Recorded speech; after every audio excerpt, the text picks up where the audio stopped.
Bonjour à toutes et à tous. Bienvenue dans le premier volet d'une série de 2 webinars qui seront dédiés à l'élaboration d'une stratégie de fidélisation client 100% data-driven. Ces 2 webinars vous sont présentés par Marketing One by One et Click Data. Aujourd'hui, on va se concentrer sur une question précise qui est concrètement que signifie être data-driven ?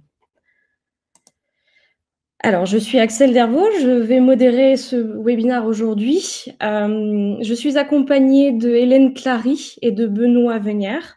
Benoît, qui est CEO de Marketing One by One, qui est une plateforme de fidélisation client par la data, comprenant une base de données centralisées, des outils de marketing automation et de data visualisation, et d'Hélène Clary, responsable commerciale Europe chez Click Data, qui est un outil, une plateforme cloud de business intelligence et de reporting.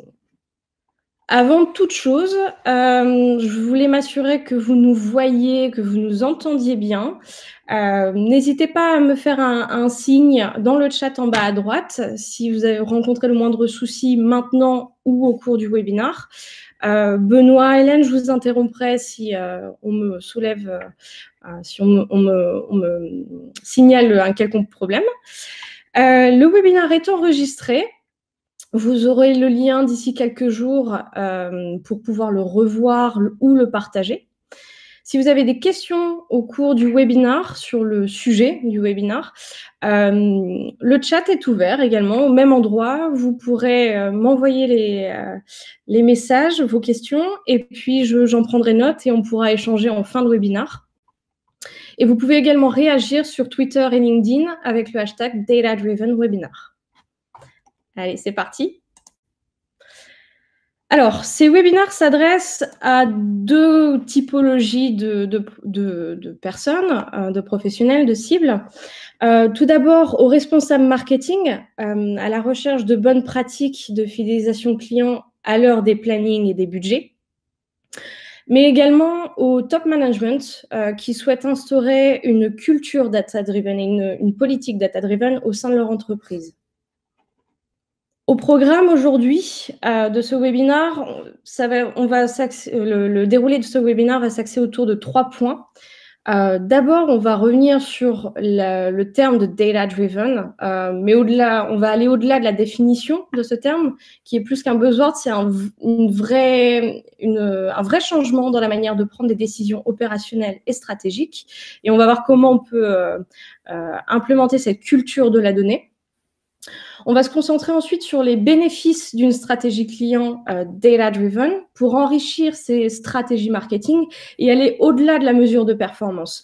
On va voir comment on peut utiliser la donnée pour analyser les performances produits et de ces commandes.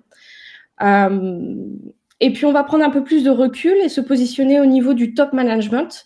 Et on va voir comment on peut piloter non pas uniquement le service marketing, mais l'ensemble de ces services, vente, achat, logistique, grâce à la donnée. Et on va également avoir des cas concrets d'entreprises qui ont pris ce virage data-driven et les résultats obtenus. Je vais vous passer la main, Benoît et Hélène, et à tout de suite. Eh bien, bonjour. Donc, le data-driven, c'est quoi? C'est déjà un premier mot très anglais qu'on ne côtoie pas encore tous les jours, mais c'est une stratégie, on va dire, une façon de voir les choses. C'est de pouvoir diriger sa stratégie marketing, ou on va le voir après, de business, par l'intermédiaire de la data. Et donc, cette stratégie data-driven, c'est tout d'abord pour le marketing, c'est-à-dire se servir de l'ensemble des data qui pourraient être collectées pour mieux connaître vos consommateurs et pour mieux communiquer avec eux. Mais pas simplement, c'est-à-dire que le data-driven peut être appliqué à tous les services de l'entreprise, ou quasiment tous. Le principe, en fait, c'est de pouvoir, avec une vue centralisée de la data, prendre des directions stratégiques en fonction de l'évolution de cette même data et de pouvoir mesurer du coup comment ces stratégies se mettent en place et si elles sont efficaces ou non. Et donc d'autres services comme par exemple le service client, le service après-vente, le contrôle de gestion, les achats, la logistique peuvent être directement impactés par la data et donc peuvent suivre une stratégie de data-driven. Je le prononce moins bien qu'Excel, hein, désolé, data-driven. Juste alors, pour bien comprendre comment ça fonctionne, Le principe, c'est de pouvoir centraliser au même endroit l'ensemble des données qui pourraient être utiles à analyser et à croiser. Et donc, quand on pense au marketing, on parle d'abord des contacts que vous avez dans votre base de données, que vous collectez. Ça peut être des contacts web, des contacts offline, des contacts prospects, des clients. Donc, l'ensemble des contacts avec l'ensemble de leurs points de contact, que ce soit des emails, des adresses postales, des numéros de téléphone, etc. Tous les critères également déclaratifs que vous pourriez avoir déjà sur ces contacts. Leur nom, prénom, leur âge, enfin voilà, l'ensemble des critères que vous pourriez leur demander. Ensuite, il y a toute la partie transactionnelle, c'est-à-dire les différents types d'achats, que ce soit des achats physiques ou des achats digitaux. Ensuite, il va y avoir également toutes les liaisons avec le service client. Donc, est-ce que j'ai remonté une insatisfaction? Est-ce que j'ai communiqué par chat ou par téléphone ou par mail avec le service client pour une raison ou pour une autre? Ensuite, il va y avoir également tout votre catalogue produit. Donc là, le catalogue produit, ça va être l'ensemble des références produits ou des offres que vous commercialisez, avec un numéro unique pour chaque offre ou chaque produit, avec son descriptif, ses prix, ses visuels, pourquoi pas la disponibilité des stocks. Enfin voilà, on peut appeler ça également un PIM, hein, Product Interaction Management, donc l'ensemble des offres que vous avez à disposition. Et puis également tout le tracking qu'on est en mesure de faire aujourd'hui sur vos sites web.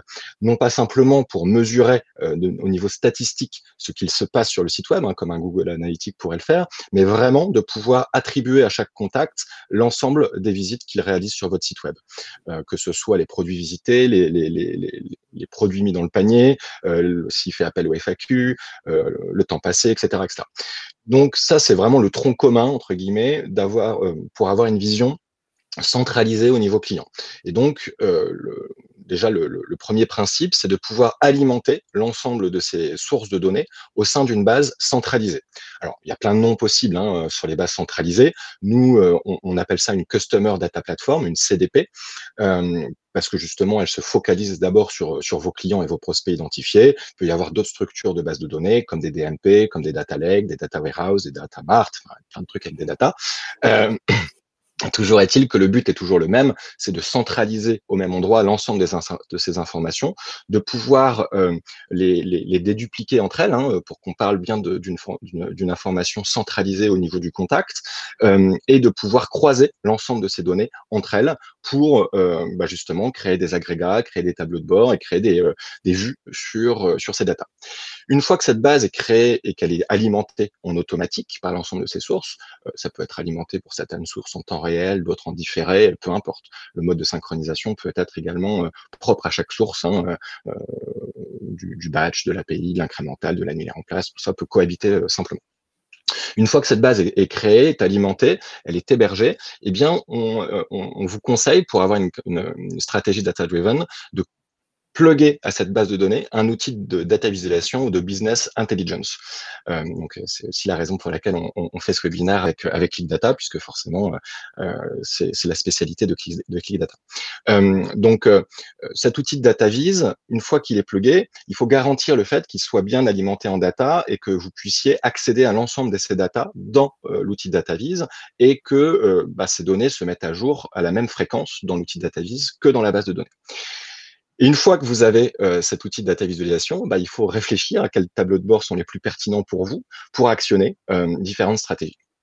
Et ensuite, simplement ensuite, vous pouvez réfléchir à l'organisation que vous allez pouvoir mettre en place pour pouvoir tirer profit de cet enseignement data et du coup mettre en place aussi bien au niveau marketing que sur tous les autres services vraiment un plan d'action lié à l'enseignement sur ces data. Je vais compléter. Je suis ravie de vous retrouver. Bonjour à tous. Effectivement, peut-être juste un petit mot sur l'intérêt de cette vue consolidée. C'est quoi le bénéfice métier pour vous? C'est que finalement, au lieu de vous tenir simplement à un instinct stratégique dû à une source, vous allez avoir, par cette vue consolidée, une information beaucoup plus précise sur les différents profils auxquels vous faites face. Et l'intérêt, c'est que toutes les actions, face à des profils plus précis, toutes les actions vont être beaucoup plus pertinentes. Donc, c'est vraiment l'enjeu d'une vue consolidée, c'est finalement d'avoir un impact plus fort parce qu'on comprend plus finement ce qui se passe au niveau de ces contacts et des différents profils de consommateurs. C'est particulièrement intéressant dans le cadre de la fidélisation client, et on va vous en parler plus en détail un petit peu plus loin. Cette vue consolidée, elle est sympathique, mais finalement, ce qui va vraiment transformer les choses pour vous, et c'est là que la techno joue un rôle important, c'est de rendre cette vue consolidée et cette data prête à consommer. C'est tout l'enjeu de la data vise. L'intérêt de pouvoir visualiser, de mettre en musique toutes ces informations, ça va être de pouvoir la comprendre instantanément et du coup de réagir plus vite, soit pour amplifier des actions stratégiques, soit plutôt pour les ajuster selon ce qu'on perçoit de ce qui marche et de ce qui marche moins bien. Voilà. Tout à fait. Mais alors concrètement, qu'est-ce que ça m'apporte de devenir ou d'essayer de devenir data-driven? Alors, premier point, au niveau marketing, concentrons-nous déjà sur ce service, le service marketing. Donc, mieux connaître vos consommateurs pour mieux les fidéliser, quelque part, c'est le but. Et donc, dans cette vue centralisée dont on vous parle, Hélène et moi, c'est d'abord d'analyser et de croiser l'ensemble des critères déclaratifs que vous pourriez avoir sur vos contacts. C'est la base. C'est, voilà, je me suis inscrit, par exemple, via un programme de fidélité, j'ai participé à une enquête, à un formulaire, à des jeux concours, peu importe. Vous, en tant qu'enseigne, vous collectez cette donnée. Le but, c'est de pouvoir la centraliser et déjà l'analyser.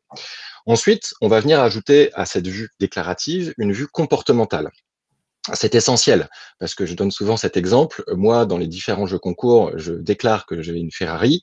En fait, c'est un doux rêve. Je roule en Mégane. Certains par exemple, Renault, sait que j'ai commandé une Mégane. Et donc voilà, donc ils vont pouvoir Renault savoir que c'était pas tout à fait exact le fait que j'ai déclaré que j'avais une Ferrari. Et donc, évidemment, les critères comportementaux sont dans l'échelle plus précis que les critères déclaratifs. Et donc là, il faut être en mesure, effectivement, de collecter les différents types d'achats, offline, online, les réactions aux campagnes, ça c'est très important. Si j'ai envoyé un email, par exemple, un SMS, un courrier postal, si j'ai passé un coup de téléphone, quelles ont été les réactions du consommateur que j'ai adressé. Est-ce que ce même consommateur est déjà passé sur mon site web? Si oui, il y a combien de temps? Et puis combien de temps il y est resté? Qu'est-ce qu'il a été voir sur mon site web? Est-ce qu'il a déjà noté des produits, par exemple? Est-ce que je donne la possibilité à mes clients de noter la pertinence du produit, par exemple avec des étoiles de 0 à 5? Si oui, du coup, c'est intéressant de remonter cette notion également dans la base de données. Au niveau nominatif, encore une fois, de pas rester au niveau analyse globale, mais de se dire, Benoît Venière, il a mis 3 sur 5 à la Mégane, par exemple. Et puis enfin, les relations avec le service client, c'est aussi primordial, puisque là aussi, on détecte, on va dire, des clients qui pourraient se retourner, qui pourraient devenir, on va dire, un peu hostiles à l'enseigne ou à la marque suite à une relation pas très bonne. Ça peut arriver à tout le monde. Et donc, ça, il le remonte au service client. Et donc, c'est très important également de le remonter au niveau du contact. Donc, on va croiser ces critères comportementaux. Et une fois qu'on a cette base de données, on va pouvoir commencer à définir des agrégats. Donc, le premier agrégat qui est intéressant à créer, c'est un profil type de client. On appelle ça un persona. Ce persona, c'est tout simplement la carte d'identité du client selon l'univers produit. Peut arriver, vous commercialisez des produits très différents, donc ça peut être intéressant de dire qui est mon client pour tel type de produit, quel âge il a, si c'est un homme, une femme, où est-ce qu'il habite, si c'est plutôt un urbain, un rural, est-ce qu'il a des enfants, de faire un profil type en fonction bien sûr des critères que vous avez à disposition, que ce soit des critères déclaratifs et des critères comportementaux. Quel type de produit il achète, est-ce qu'il achète souvent, est-ce qu'il achète sur le web, est-ce qu'il achète en magasin physique. Donc voilà, donc ça c'est vraiment un profil type et c'est très important de pouvoir le déterminer et de pouvoir le déterminer par typologie de produit et de le voir comment il évolue dans le temps. Ça va vous servir non simplement à mieux comprendre qui sont vos clients, bien sûr, mais aussi pouvoir recruter des futurs clients qui ressemblent à vos clients, vos meilleurs clients actuels. Et si on monte encore d'un cran, on va parler de segmentation. Donc la segmentation client, il y a plein de mots barbares, plein d'acronymes, et donc je commence par le plus simple, souvent qui est utilisé, c'est le PMG, petit, moyen, gros. C'est tout simplement classifier ces produits selon la taille qu'ils représentent en termes de chiffre d'affaires. Les petits clients me ramènent assez peu de chiffre d'affaires, les moyens dans la moyenne, et les grands plus gros que les autres. Ensuite, on va pouvoir également monter d'un cran là-dessus, passer en RFM, récence, fréquence, montant. Ce type de segmentation vous permet plus finement d'identifier selon la récence de l'achat, le montant de l'achat et la récence, la fréquence et le montant de l'achat, la typologie de client. Donc là, on parle de très bons clients, de moyens clients, de clients VIP. On verra juste après ce que ça peut signifier. On peut aller jusque créer, pourquoi pas, le Graal, entre guillemets, en termes de segmentation client, une FRAT, Frequency, Recency, Amount, Typology, où là, en fait, on va classer ces différentes typologies de clients par produit, par univers produit, parce que on n'est pas le même client si on achète au sein d'une enseigne électroménager des frigos, des téléphones reconditionnés, des jeux vidéo ou des petites décos électroniques pour Noël. Donc voilà, et donc on va classifier ces typologies de clients par type de produit acheté, et pourquoi pas rajouter également un indice de chaleur. Est-ce qu'il est passé très récemment sur mon site web? Est-ce qu'il a créé un panier qu'il aurait pu abandonner? Est-ce qu'il a posé une question sur le chat? Est-ce qu'il est passé en magasin sans avoir fait un achat, si on est capable de l'identifier? Et donc tous ces indices de chaleur vont également donner une notion de est-ce qu'il y a un achat potentiel qui pourrait être fait par ce même contact à très court terme. Et donc, l'ensemble de ces critères, en fait, vont pouvoir vous apporter des vues, des tableaux de bord pour prendre des décisions stratégiques et mettre en place des actions de type campagne marketing, par exemple, ou de type personnalisation du site web, personnalisation des messages, pour être beaucoup plus impactant client par client et population de clients par population de clients. Et puis, le dernier gain qu'il pourrait y avoir au niveau marketing quand on met en place une politique data-driven, c'est vraiment l'indépendance que le marketing pourrait gagner vis-à-vis de la DSI. Parce que tout ce que je viens de vous dire là, ça peut paraître simple pour le début, mais à chaque fois qu'on a avancé dans l'explication que je vous ai faite, ça devient compliqué quand même d'avoir tous les critères à disposition pour créer une FRAT, par exemple. C'est pas facile.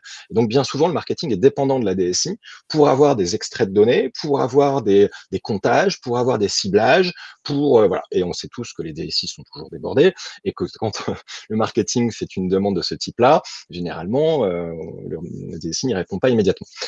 Et donc là, le principe d'avoir cette base centralisée qui collecte l'ensemble des sources de données, qu'elles soient à disposition du marketing, c'est de gagner l'indépendance vis-à-vis de la DSI.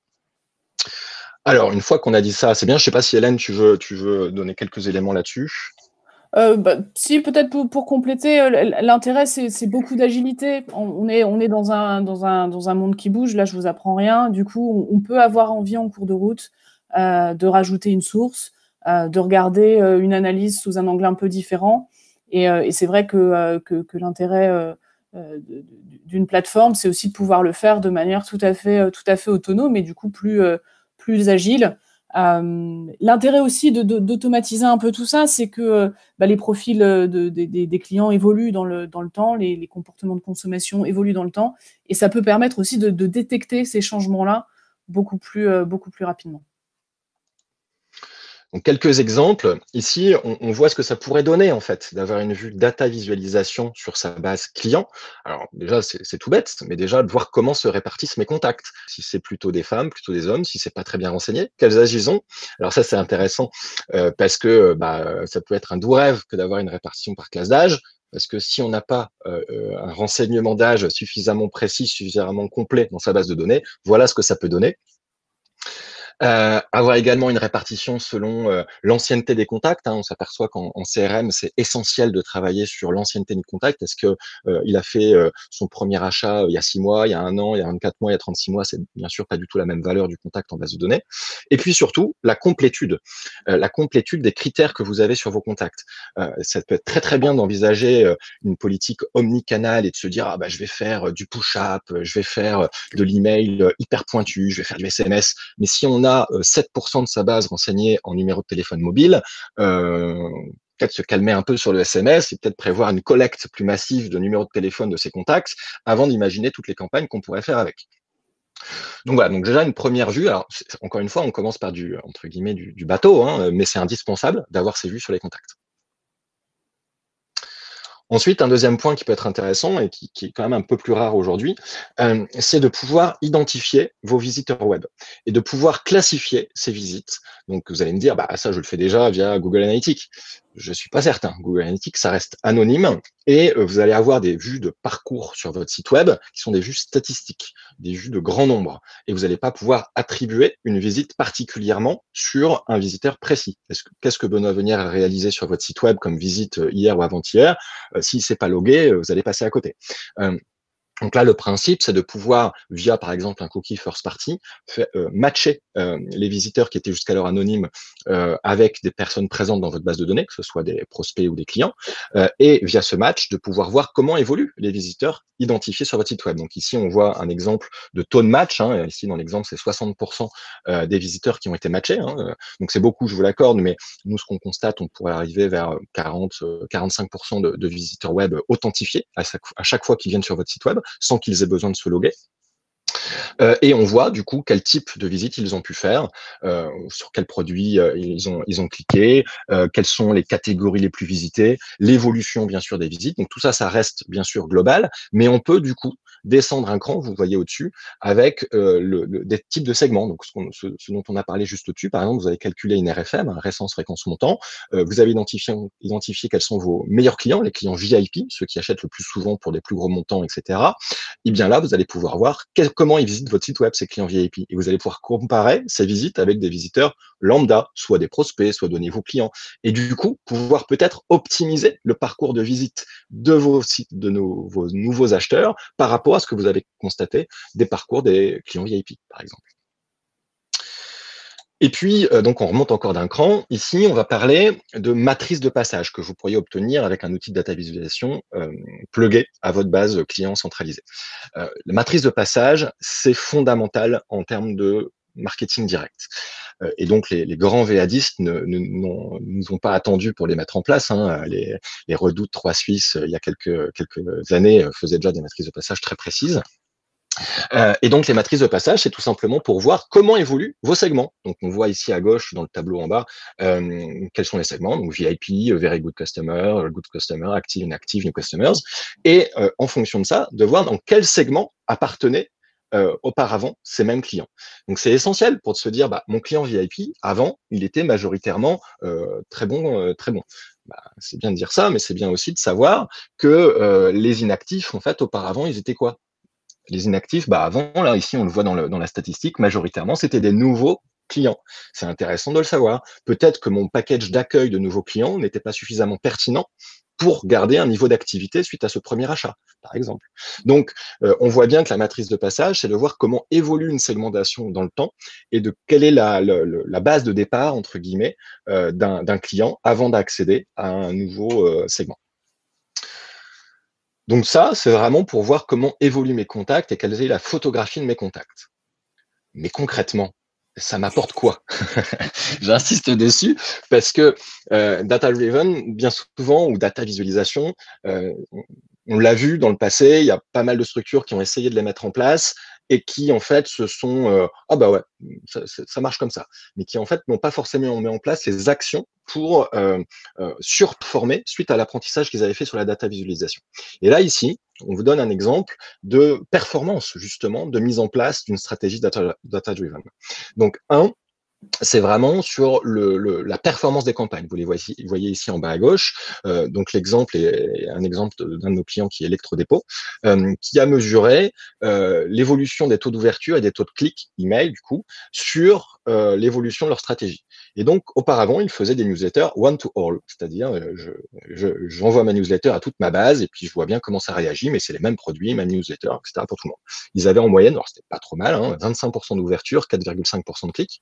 Puis ensuite, ils ont fait des newsletters one to few, c'est-à-dire avec des segmentations clients. Donc, ils ont travaillé une sorte de RFM et puis ils ont dédié des newsletters selon les typologies de clients. Alors, pas toutes les newsletters, mais certains newsletters. Ces newsletters-là avaient 38% d'ouverture et 12% de taux de clic. Puis ensuite, ils sont passés sur une stratégie de trigger marketing. Le but était d'automatiser un maximum de campagnes email en fonction des comportements de leurs clients. Donc, s'ils sont passés sur le site web, s'ils ont visualisé un produit, s'ils se sont inscrits à la newsletter, s'ils se sont inscrits au programme de fidélité, etc. Et bien sûr, ces parcours clients ont été identifiés grâce à la data visualisation.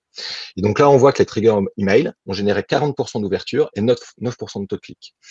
Isabelle Paris, qui est la directrice data d'Electrodépôt, a mesuré, sans donner les montants, mais à mesurer que les revenus générés par les triggers étaient 2 fois supérieurs aux revenus générés des campagnes traditionnelles. Et donc, ces triggers, ces campagnes automatisées, ont été déclenchées suite à l'analyse d'Electrodépôt des parcours clients via l'outil de data visualisation qu'on leur a mis à disposition et via la base de données centralisée qu'on leur a mis à disposition. Donc on voit bien que c'est pas juste pour se faire plaisir, c'est pas juste pour se dire ah bah super, je vois qui sont mes clients. Non, je mets en place des vraies campagnes automatisées pointues qui correspondent à ce que j'ai analysé et du coup j'ai le chiffre d'affaires additionnel qui va avec. Ce qu'on est en train de vous dire, c'est que finalement, la data vis, ça a un double impact. Ça a un effet révélateur de ce qui se passe au niveau des data. On l'a vu sur les segments et sur les parcours à l'instant. Et puis, ça va permettre aussi de mesurer concrètement par le biais de KPI ce qui se passe. Donc, KPI, ce sont les indicateurs de performance. Ce qui se passe au niveau de la performance des actions que j'ai décidé de mettre en place face à l'enseignement des data. Donc, c'est double effet qui se coule. À la fois, d'un côté, la révélation des enseignements data et de l'autre, la capacité à se rendre compte immédiatement de ce qui fonctionne et ce qui ne fonctionne pas dans les actions marketing qu'on a décidé de lancer. Voilà, et donc bien sûr que ça passe par la mesure de performance des campagnes. Notre volonté aujourd'hui avec Hélène, c'est de vous montrer que c'est indispensable d'avoir une mesure précise, comme ici vous voyez un exemple sur les comportements email, de remonter bien sûr au niveau d'une vue centralisée. Est-ce que mes messages arrivent bien en boîte de réception? Est-ce qu'ils sont bien délivrés, notamment pour les emails? Est-ce qu'ils sont cliqués? Est-ce qu'ils sont ouverts? Quelle est l'évolution de ces différents comportements dans le temps, par type de campagne, par type de segment de campagne, etc. Bien sûr, c'est très important, mais la data visualisation au niveau CRM ne doit pas se contenter à cette mesure de performance de campagne. C'est un indispensable, mais c'est pas uniquement le seul but de la data visualisation, loin de là. Donc, par exemple, on pourrait aller plus loin que des mesures de performance de type comportemental par email. On pourrait aller jusqu'à de l'attribution. Donc l'attribution, c'est quoi? C'est comment je fais pour attribuer du chiffre d'affaires additionnel à des campagnes que j'ai envoyées. Alors, c'est un grand débat, un éternel débat, comment je calcule cette attribution. Donc là, il y a plein de méthodes. Ici, on vous en montre deux. Une méthode de l'entonnoir, qui est de se dire combien de personnes ont été ciblées, combien de personnes ont reçu l'email, combien de personnes ont ouvert, combien de personnes ont cliqué, et combien de personnes ont fait ce qu'on appelle une commande en last click, c'est-à-dire directement attribuable à l'email. J'ai cliqué dans l'email, je suis arrivé sur le site web de l'enseigne, j'ai créé un panier, je l'ai validé, j'ai commandé, bam. C'est un parcours entre guillemets sans faute de l'email jusqu'à la commande, ça s'est bien déroulé. Bon, ça c'est bien, sauf que c'est un chiffre d'affaires additionnel très strict, puisque directement attribuable à l'email. Dans la vraie vie, vous le savez en tant que consommateur, c'est pas comme ça que ça se passe. Vous recevez un email, vous voyez l'objet, ah ouais, c'est sympa, puis vous faites des visites le soir chez vous, et puis le lendemain au boulot, vous allez visiter le site web en question, et puis en fait, vous passez à l'acte d'achat, par exemple, en magasin 3 jours après. Et bien là, le last click, il est complètement inutile, puisque la personne n'a pas acheté suite au clic dans l'email, mais acheté, voilà. Et donc, ça pourrait être intéressant de voir si cet email, dont l'objet uniquement a été lu, comment il a été influençable, entre guillemets, comment ça a influencé l'achat final en magasin. Et donc là, on peut parler de population témoin, par exemple, et de se dire, bon, bah, la personne a été ciblée par une campagne et j'ai vu qu'elle avait réalisé un achat 4 jours après en magasin, eh bien, je suis capable d'attribuer une partie du chiffre d'affaires additionnel à la campagne dont elle a été l'objet. Et donc là, on parle de population témoin, c'est-à-dire de regarder quel est le chiffre d'affaires additionnel qui a été généré par ces clients qui ont été adressés par une campagne par rapport au chiffre d'affaires additionnel ou pas qui a été fait par des personnes qui n'ont pas été adressées par cette campagne. Donc voilà, et donc là, on va rentrer dans un détail un petit peu plus important qui est vraiment de mesurer l'efficacité des campagnes, non pas simplement dans leur ouverture ou dans leur clic, mais vraiment dans la génération de chiffre d'affaires. Mais concrètement, ça m'apporte combien? Voilà, ça c'est la vraie question, parce que bon, ça fait quelques années que je travaille dans le CRM et j'ai encore parfois des directions marketing qui me disent mais attendez, comment vous pouvez m'assurer que de personnaliser mes campagnes va m'apporter plus que de faire une newsletter à tout le monde? Comment vous pouvez me l'assurer? Eh ben, il y a plein d'indicateurs qui vous le montrent. Maintenant, effectivement, il faut y consacrer un peu de temps en amont, réfléchir à quelle campagne on fait, comment on fait la segmentation, etc. Ça demande du travail, mais je vous assure que ça rapporte beaucoup plus que de faire des campagnes massives. Déjà, ça fatigue moins votre base, hein, puisque vous avez envoyé que des campagnes qui seront pertinentes, ou en tout cas perçues comme pertinentes par vos contacts. Mais en plus, ça rapporte du chiffre d'affaires additionnel et de la marge. D'abord sur la conversion. Les données clients centralisées, que ce soit déclaratif ou comportemental, essayer de digitaliser un petit peu plus la relation et de trouver les canaux les plus appétants en termes de canal de communication, mettre en place ce qu'on appelle des boucles conversationnelles. Donc ça veut dire tout simplement essayer de créer un dialogue, même s'il est réalisé automatiquement, mais de rebondir sur des événements constatés, réalisés en magasin, réalisés sur le site web, réalisés via les avis clients par exemple. Tout ça, c'est très efficace, ça permet de convertir beaucoup mieux. Par exemple, une relance sur abandon de panier vraiment bien réfléchie, bien faite, sur le bon canal, avec la bonne personnalisation, ça marche très très bien. Mettre en place des triggers, marketing, online, offline, tout ça, ça peut générer jusqu'à 10% de conversion en plus de ce qui était réalisé auparavant. Et donc justement, je voudrais vous montrer ce que ça peut donner dans un cas réel. Donc je tairai le cas précis derrière ces tableaux de bord. Toujours est-il que les newsletters permettaient de convertir à 4%. C'est-à-dire que toutes les personnes ciblées, c'est-à-dire toute la base qui était ciblée, il y avait 4% des gens qui convertissaient suite à l'envoi de cette newsletter. Les triggers permettent de convertir à 11%, c'est-à-dire quasiment 3 fois plus de taux de conversion de triggers par rapport à des newsletters standards. On voit ensuite, en dessous, la comparaison entre les messages délivrés, les messages ouverts, les messages cliqués et le CA par client. Vous voyez bien que ne serait-ce que l'ouverture, il est quasiment au triple également, hein, les taux d'ouverture des triggers, et le nombre de clics, 4% par rapport à 3%, on dit bon, c'est pas une énorme différence. La grosse différence est tout en bas, le CA par client. Je ne sais pas si vous voyez, mais les personnes qui ont cliqué une newsletter traditionnelle rapportent en moyenne 22 €. Les personnes qui ont cliqué suite à un trigger rapportent en moyenne 128 €. Donc on voit bien que sur tous les indicateurs qui permettent de mesurer une performance d'une campagne, notamment email, mettent en avant qu'un trigger qui est très précis, même s'il est distribué à beaucoup moins de personnes, est beaucoup plus efficace qu'une newsletter de type classique one-to-all. Ensuite, le deuxième indicateur sur lequel une stratégie data-driven va impacter, ça va être le réachat. C'est le cœur du sujet, puisque on sait que dans une base de données standard, à peu près 80%, entre 70 et 80% des clients n'achètent qu'une fois. Voilà, c'est le constat, c'est ce qu'on constate chez la majorité de nos clients. Tous les acheteurs en fait de votre base de données, c'est 70% au minimum qui n'ont acheté qu'une fois. Comment on fait pour les faire acheter une deuxième fois? Et donc là, c'est le réachat qui va compter, et c'est toute la fidélité que vous allez pouvoir générer, tout le programme de fidélité que vous allez pouvoir créer. Donc il y a plein de techniques, mais les premières, c'est tout simplement de personnaliser, encore une fois, sur le comportement avéré du primo acheteur. Quel produit il a acheté, comment il a réagi, est-ce qu'il a acheté sur votre site web, etc. De l'analyser pour pouvoir lui proposer une expérience tout aussi intéressante pour son second achat. Donc là, on voit que le CA par client peut être augmenté de 4,5% grâce à des techniques de réachat basées sur la data. Et donc, la mesure de la fidélité, ça se mesure comment? Ça, c'est un point essentiel qui remonte également en data visualisation. C'est le nombre de jours, le délai moyen entre un réachat, un premier achat et un réachat. C'est essentiel. Il faut faire baisser ce délai. C'est essentiel. Comment je fais réacheter mon client une deuxième fois dans le délai le plus court possible? Et c'est quoi mon taux de réachat? Donc, taux d'achat 21%, c'est-à-dire dans ma base de données combien j'ai d'acheteurs quelque part, et taux de réachat 2,22%. Il a été divisé par 10. Les gens qui ont acheté une fois, il n'y en a que 1%, enfin 10%, pardon, qui ont acheté une deuxième fois. Voilà. Après, on va pouvoir mesurer ça de manière plus fine en répartissant les commandes par, le nombre de commandes en termes de proportion par client, combien ont participé à votre programme de fidélité, combien ont installé l'application, qui est aussi un média qui permet de fidéliser de manière sympathique. Voilà. Donc, tous ces tableaux de bord sont bien sûr concevables dans une stratégie data-driven quand on a plugué une base de données client. Mais concrètement, ça m'apporte combien? Encore une fois, ça m'apporte un taux de réactivation bien supérieur. Comment je fais pour réactiver ces anciens clients qui n'ont acheté peut-être qu'une fois ou peut-être plusieurs fois, mais ils n'ont pas réacheté depuis 12, 24 ou 36 mois. Ça devient un client inactif. Comment je fais pour le réactiver? Arrêtons les communications massives à l'ensemble de vos clients inactifs une fois ou deux fois l'an en disant bénéficiez de ma super offre promo, cliquez ici pour en bénéficier. Non, ces clients ont eu un historique d'achat très précis avec vous, un historique de parcours très précis avec vous.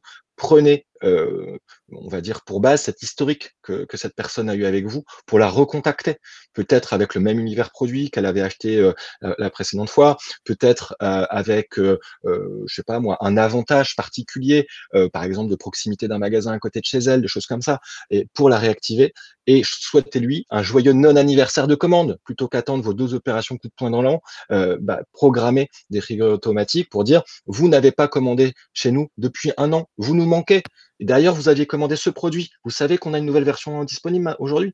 Enfin voilà. Et donc, ce programme de réactivation basé sur la data vont permettre de réactiver jusqu'à 15% de clients supplémentaires que sur des techniques traditionnelles de type opération coup de poing.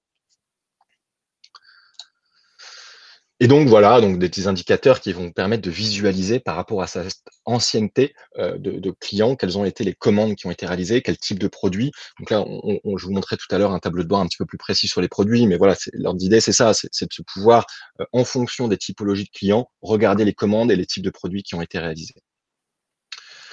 Le dernier point qui permet de mesurer, on va dire, l'efficacité d'une stratégie data-driven, c'est surtout le fait de pouvoir gagner du temps. C'est-à-dire que ce soit votre DSI, que vous avez réussi à délester de toutes ces, on va dire, ces commodités marketing, export de fichiers, comptage, création de segmentation, etc., que vous allez pouvoir faire vous-même.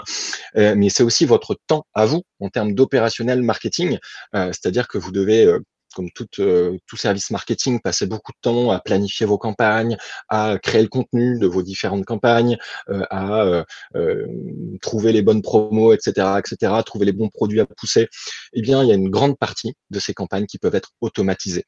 C'est-à-dire dans cette notion de trigger marketing, de pouvoir déclencher automatiquement des campagnes en fonction d'un critère, soit comportemental, soit déclaratif. Et vous allez pouvoir démultiplier ces triggers jusqu'à plusieurs dizaines, plusieurs centaines de triggers potentiellement, qui vont remplacer au fur et à mesure vos campagnes manuelles et donc vous faire gagner du temps que vous pourrez mettre à profit pour analyser justement ces comportements data et pour affiner votre stratégie et non plus passer du temps au niveau opérationnel qui aujourd'hui est certainement indispensable, mais le serait beaucoup moins si vous pouviez automatiser un maximum de campagnes. Le gain de temps, il est vraiment essentiel, y compris dans la centralisation et l'agrégation des données. Si vous dépensez moins d'énergie en gymnastique pour essayer de faire sens de données qui viennent d'endroits différents, c'est toute une énergie que vous aurez effectivement plus centrée sur votre cœur de métier, qui est d'analyser ce qui se passe et d'ajuster les actions en fonction de ce que les indicateurs vont vous révéler. Donc, c'est vraiment le point clé.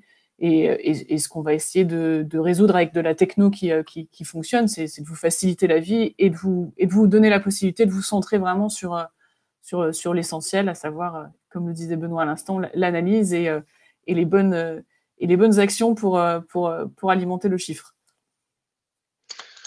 Voilà, mais alors, les data-driven, on l'a dit tout à l'heure, ce n'est pas pour le marketing. Bien sûr que le marketing va être le premier à utiliser cette vue data et les enseignements qu'on peut en faire, mais tous les autres services, en fait, vont pouvoir en bénéficier. Et on le sait très bien parce qu'on a un certain nombre de clients qui ont commencé uniquement avec une vue CRM de la data et qui au final ont ouvert des accès à leur tableau de bord, à la data visualisation, à tous les autres services. Le premier qui est souvent concerné, c'est ce qu'on appelle le décisionnel, c'est-à-dire quand on travaille par exemple dans le retail, eh bien les magasins ont besoin de savoir quelle est leur atteinte de chiffre d'affaires de la journée, de la semaine par rapport à l'année précédente. On a besoin de savoir quel type de commande a été réalisé, quels sont les produits qui marchent bien, les best-sellers par exemple, les best-sellers, etc. Et là, on va beaucoup plus loin qu'uniquement marketing, on a vraiment une vue décisionnelle, que ce soit au niveau des opérationnels business que de la direction générale. Et bien donc, c'est important d'avoir une vue intègre et à jour du chiffre d'affaires qui est réalisé, du type de produit vendu, etc. Donc là, c'est pas forcément que pour un usage marketing, c'est aussi pour un usage de pilotage business, tout simplement. Et encore une fois, le data-driven n'est pas que pour le marketing, c'est aussi pour le référencement de produits.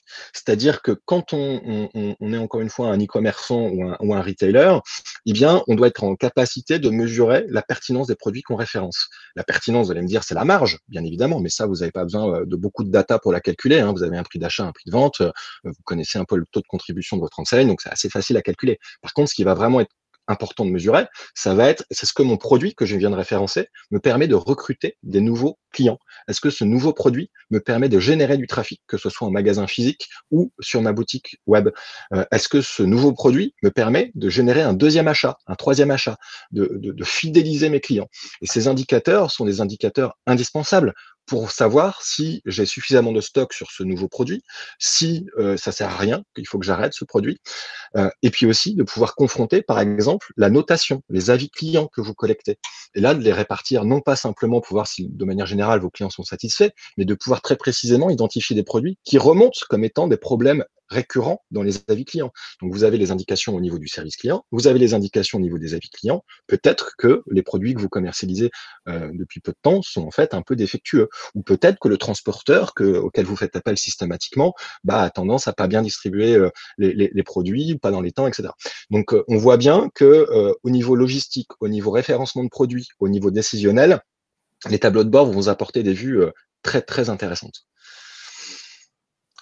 Un autre exemple ici, donc c'est notre client Electrodépôt qui nous a confié ce tableau de bord qu'ils ont mesuré. Donc c'est assez intéressant et c'est dans l'air du temps puisque c'est la différence de vente à distance, d'articles de vente à distance chez Electrodépôt entre, on va dire, l'été 2020 par rapport à l'été 2019. Bon, il y a eu évidemment une crise sanitaire entre les deux, avec le premier confinement en tout cas. Et vous voyez un peu en bleu les points qui sont des points liés à des zones de chalandise des magasins Electrodépôt. Donc, je ne sais plus combien de kilomètres autour des magasins, mais c'est le principe, c'est celui-là.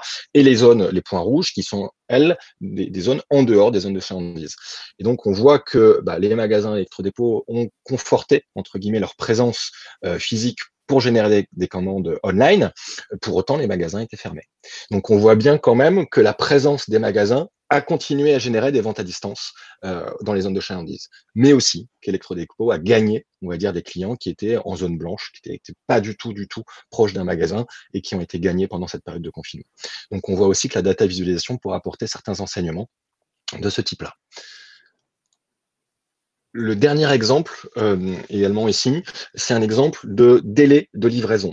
Donc, on voit ici dans des histogrammes les différentes semaines et on voit avec le code couleur, en fait, le vert, c'est quand le délai a dépassé 1 mois de livraison. Le bleu, c'était quand c'était entre 3 semaines et 1 mois. Le jaune entre 2 et 3 semaines, le vert le rouge moins d'une semaine, et on voit comment c'est réparti les délais de livraison les dernières semaines, notamment liés au Covid. Et on voit très bien qu'il y a eu, on va dire, un enlisement des délais de livraison pendant le confinement qui s'est au fur et à mesure amélioré.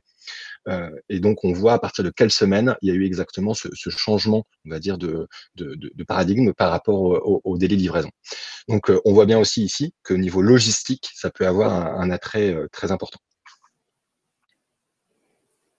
Ce dont on s'est aperçu au fil du temps sur ces différents usages liés à la data vis, c'est que très très souvent, ça démarre par un premier périmètre. Et c'est vrai que c'est régulièrement le marketing, simplement parce que le marketing a beaucoup de données à brasser et à mettre en forme. Mais c'est vrai qu'un tableau de bord, une data vis, naturellement, ça se partage. C'est même essentiel, hein, si on veut pouvoir embarquer ses équipes et rendre compte un petit peu de ce qui se passe. Et on a observé effectivement que au-delà d'un premier usage, ça va ensuite générer d'autres besoins et d'autres usages, y compris au sein d'autres services, pour un pilotage finalement plus global des différentes activités. Ça va aussi permettre sur des services métiers tels que le marketing d'aller défendre un petit peu son budget. C'est assez d'actualité en ce moment, les défenses de budget, avec des datas qui viennent un peu soutenir l'envie d'une stratégie ou d'une autre en fonction d'un budget qu'on s'est fixé. C'est vrai, mais alors comment je deviens data-driven? Comment on devient data-driven? Mode d'emploi. Mode d'emploi. Alors, on a essayé avec Hélène de reprendre les principales étapes. Alors, bien sûr qu'il y a des étapes intermédiaires et selon, entre guillemets, votre avancement dans votre politique data, il y a des étapes qui seront plus indispensables que d'autres. Mais la première étape essentielle, c'est d'identifier les sources de données. Et je pense que beaucoup d'enseignes, beaucoup de marques aujourd'hui sont assis sur une mine d'or de data, réellement, assis dessus parce que en fait, il y a déjà énormément de data qui sont collectées par vous et par vos prestataires. Et en fait, vous n'avez peut-être même pas conscience de toutes ces datas qui sont collectées. Et vous vous dites, dans tous les cas, bon, bah, c'est tel partenaire qui les collecte dans son coin, peut-être j'arriverai pas à les centraliser, etc. Avant d'essayer de les centraliser, prenez le temps de bien les identifier. Quelles sont les différentes datas qui sont déjà collectées? Et vous allez voir que vous en avez beaucoup. Et là, il faut réfléchir vraiment sur l'ensemble des services de votre entreprise. Qu'est-ce qui est collecté au niveau du service client? Qu'est-ce qui est collecté au niveau du SAV? Qu'est-ce qui est collecté au niveau du site web? Qu'est-ce qui est collecté au niveau du magasin? Qu'est-ce qui est collecté avec mon partenaire de dépôt d'avis, etc., etc. Donc vraiment de lister, d'identifier l'ensemble des datas d'ores et déjà collectées. Et puis ensuite, se dire, alors je complète un petit peu ici, mais de se dire, ok, bah, maintenant je sais quelle data est collectée, bah, ça serait intéressant que je regarde sous quelle forme, par exemple. Voilà. Ensuite, une fois qu'on a fait cet état des lieux des datas collectées, c'est très intéressant aussi de se dire qu'est-ce que je veux faire de manière prioritaire sur cette data. Et ça doit intervenir très très tôt. C'est-à-dire que ce qu'on constate assez souvent aussi, c'est qu'il y a des clients qui nous demandent d'avoir déjà en place une base centralisée, d'avoir déjà en place un outil de data vise avant de se poser les questions de ce qu'ils voudraient en faire. Alors, ils l'ont de manière macro, mais ils l'ont pas défini précisément. Et c'est dommage parce que en fait, on peut faire énormément de choses avec la data. Le problème, c'est que ça peut demander un peu de temps quand même de collecter tout ça, de centraliser tout ça, si on veut vraiment avoir accès à toute la data. Et donc, le but, ça serait vraiment d'identifier en amont des chantiers prioritaires d'usage de cette data. Est-ce que c'est à des fins CRM pour commencer? Est-ce que si c'est à des fins CRM, est-ce que c'est pour une segmentation? Est-ce que si c'est pas pour une segmentation, est-ce que c'est pour mettre en place des campagnes plus automatisées? Est-ce que c'est pour plus personnaliser mon espace client sur mon site web? Est-ce que c'est pour plus personnaliser mes communications? Enfin voilà, de définir des chantiers prioritaires et du coup de créer une première base de données agrégée qui va prendre en compte prioritairement ces datas pour que ça soit opérationnel très vite et pas simplement d'attendre que toutes les datas du monde entier alimentent ma base de données. C'est très vrai et il faut faire attention de ne pas s'éparpiller. On a tendance, du fait qu'il y ait beaucoup de données disponibles, à vouloir tout faire d'un coup. Nous, les cas qu'on a vus les plus performants, c'est quand on démarre par un premier périmètre, un premier cas d'usage. Et puis ensuite, ça fait des petits parce qu'on a plein d'autres idées et ça nous donne aussi l'envie d'aller connecter d'autres sources et de générer d'autres indicateurs. Mais c'est vraiment l'intérêt du choix de ceux ou ces chantiers prioritaires, c'est de bien se fixer sur un premier cas d'usage pour pouvoir avancer plus rapidement et avoir une première base de travail très concrète à présenter, à partager pour faire avancer les choses. Tout à fait. Et une fois que ces chantiers ont été identifiés, ensuite, bien sûr, travailler sur la création de cette base centralisée, connecter les différents partenaires qui pourraient apporter de la data, connecter les différents services qui collectent également cette data, et puis synchroniser du coup cette base avec l'outil de DataVis. Ça, c'est important parce que je me permets de le dire aussi, mais ce qu'on constate très souvent, c'est qu'il y a des outils de DataVis, il y en a plein. Alors, il y en a beaucoup mieux que les autres, évidemment, Hélène. Mais en tout cas, beaucoup d'entreprises ont déjà fait le choix d'outils de data visualisation. On utilise même parfois plusieurs, sauf que le problème vient pas de là. Le problème vient qu'ils ne sont pas alimentés correctement en données. Et donc, c'est très important, de choisir un outil de data vise qui prenne en compte la donnée comme il faut et puisse être assez souple dans l'alimentation en data. On propose des fonctionnalités avancées et des graphiques et des tableaux de bord les plus sympas possibles et les plus pertinents possibles. Pour autant, il faut s'assurer que cet outil soit bien alimenté avec toutes les datas que je veux mesurer, que je veux analyser, et que ça se fasse de manière rapide. Si j'ai besoin, quand je clique sur mon bouton pour réactualiser mon tableau de bord d'une demi-heure avant que mes données soient mises à jour, c'est pas la peine, ça va pas servir. Si en fait il y a un silo de mes données qui est pris en compte par l'outil de DataVis, je vais pas pouvoir croiser les données entre elles et donc du coup je vais pas pouvoir avoir une vraie stratégie data-driven. Donc au final, l'outil de DataVis doit venir vraiment doit être alimenté par cette base centralisée. Et d'abord la base centralisée, après l'outil de DataVis, parce que sinon, en fait, il est beaucoup moins efficace que ce qu'il pourrait l'être. Et puis enfin, le dernier point, ça va vraiment de mettre en musique cette analyse et ces enseignements qui ont été tirés via l'outil de DataVis pour pouvoir automatiser, alerter et piloter votre activité avec cette data. Super. Peut-être pour conclure sur l'étape 5, donc on a dit que la DataVis était révélateur des données, révélatrice des données, ce serait mieux, qu'elle permettait aussi de pouvoir ajuster ses actions dans le temps. Tout ça, ça marche si on peut automatiser l'ensemble du flux pour toujours avoir en face de soi les données les plus fraîches, quelle que soit leur origine. Et ça marche si on a les moyens d'alerter. Un tableau de bord, je vous le disais tout à l'heure, ça doit se communiquer. Ça peut se communiquer de manière récurrente. Tous les lundis matins, on reçoit son tableau de bord, ça c'est une chose, mais ça doit aussi pouvoir générer des alertes en fonction de ce qui se passe. Ça peut être sur les bonnes ou les mauvaises nouvelles. Une mauvaise nouvelle, ça pourrait être un dépassement de budget sur un segment donné. Une bonne nouvelle, ça pourrait être une atteinte d'objectif. En tout cas, j'ai besoin de le savoir, et comme le disait Benoît, j'ai besoin de le savoir tout de suite. C'est ce qui va me permettre de pouvoir piloter les choses efficacement. Merci Benoît, merci Hélène. On a appris plein de choses. N'hésitez pas dans le chat à m'envoyer vos questions. J'en ai eu quelques-unes. Alors, je vais revenir sur la slide précédente. Parce que vous parlez de mode d'emploi, des 5 étapes qui sont très claires, mais concrètement, quel serait le délai de mise en place d'une politique data-driven et qui est-ce qu'on doit solliciter au sein de l'organisation ? Donc le premier point, c'est la construction de cette vue centralisée qui peut prendre du temps, quoique aujourd'hui, effectivement, on va quand même beaucoup plus vite que sur des solutions plus anciennes. Aujourd'hui, une création de base centralisée de type CDP, en tout cas chez nous, ça prend entre 3 et 6 mois. Selon le nombre de data qu'on va alimenter, selon la complexité des data existantes et selon le nombre on va dire, d'utilisateurs de ces data, que ce soit des partenaires, des outils, etc. Donc aujourd'hui, le chantier quelque part un peu technologique lié à la création de la base centralisée, c'est entre 3 et 6 mois, 3 à 5 mois. Voilà un peu l'ordre d'idée. Maintenant, ensuite, il va y avoir un travail de création de tableau de bord pour correspondre à ce que vous voulez en attendre et puis en lien avec vos chantiers prioritaires. Et puis enfin, c'est comment j'active ces enseignements et comment je pilote les différents services qui pourraient être influencés par cette data. Donc là, ça peut prendre plus de temps, ça dépend de votre organisation. Donc j'ai tendance à dire, en moins d'une année, vous pouvez déjà avoir une vraie politique de data-driven qui puisse avoir des premières performances vraiment mesurables.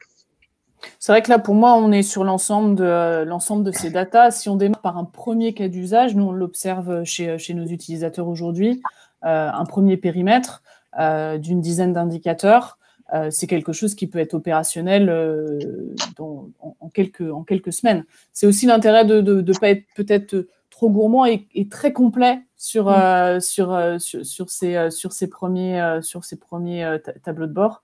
C'est de pouvoir avoir tout de suite un premier élément et puis ensuite de le faire grandir en allant chercher et rassembler et consolider toutes les données qui vont permettre d'aller au-delà de ce tout premier cas d'usage.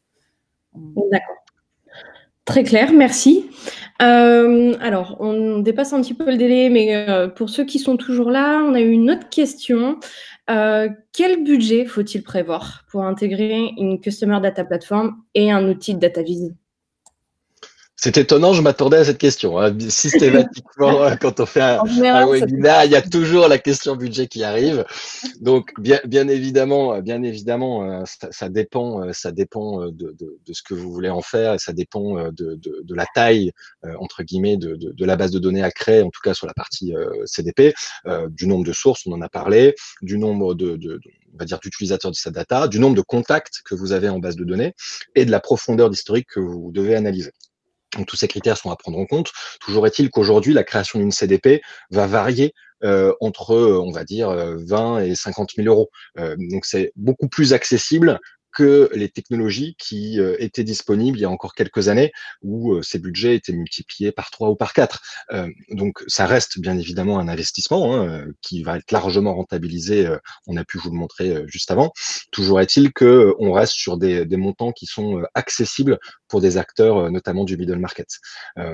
Et effectivement, aujourd'hui, moi, je le vois quand on parle avec des gens qui réfléchissent à mettre en place ce genre de technologie, souvent ils sont étonnés. Ils sont étonnés que ce budget est assez peu cher quelque part par rapport à ce que ça permet de faire, et surtout par rapport aux technologies qui étaient beaucoup plus onéreuses il y a quelques années.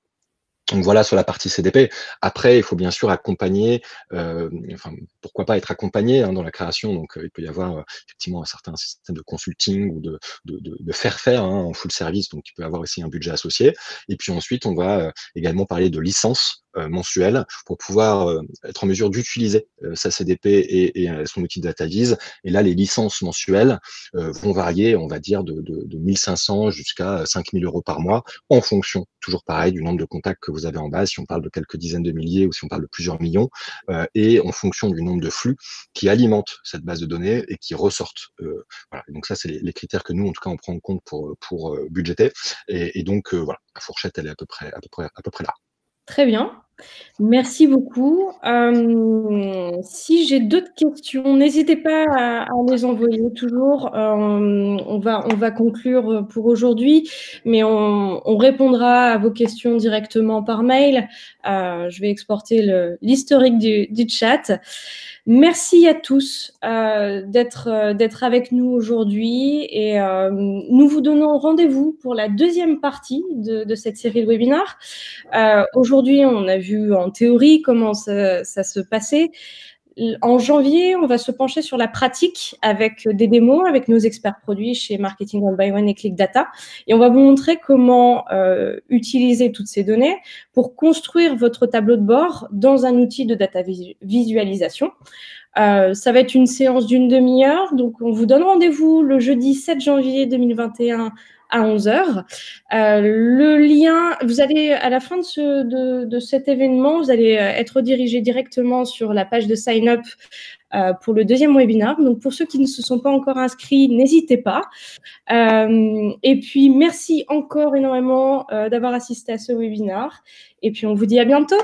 Bonne fin. Merci beaucoup. Au revoir. Au revoir. Bye.